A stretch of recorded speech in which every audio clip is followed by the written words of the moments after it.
Assembly ప్రాంగణంలో మహాత్మా జ్యోతిరావు పూలే విగ్రహం ఏర్పాట్లు చేయాలని డిమాండ్ చేశారు ఎమ్మెల్సీ కవిత. అసెంబ్లీ స్పీకర్ గడ్డం ప్రసాద్ను కలిసి ఈ మేరకు వినతిపత్రం అందజేశారు.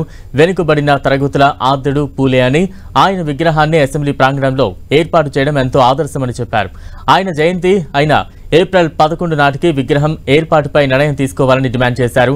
భారత జాగృతి ఆధ్వర్యంలో గతంలో జరిపిన ఉద్యమాల కారణంగానే అసెంబ్లీలో అంబేద్కర్ విగ్రహం ఏర్పాటు చేశారని గుర్తు చేశారు.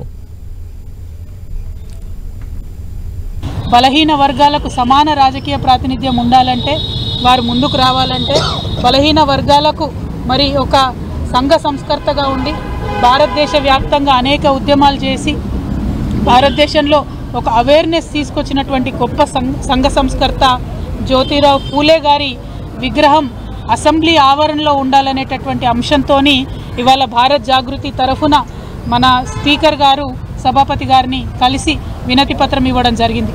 ఇప్పుడు ఖచ్చితంగా జ్యోతిరావు పూలే గారి విగ్రహాన్ని మరి అసెంబ్లీ ఆవరణలో పెట్టవలసిందిగా భారత్ జాగృతి తరఫున డిమాండ్ చేస్తూ ఒక వినతి పత్రాన్ని స్పీకర్ గారికి ఇచ్చినాం.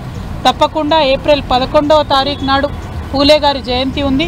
ఆ లోపల స్పీకర్ గారు ప్రభుత్వము స్పందించి ఒక పాజిటివ్ నిర్ణయాన్ని తీసుకుంటారని చెప్పి మేము మనస్ఫూర్తిగా భావిస్తూ ఉన్నాం.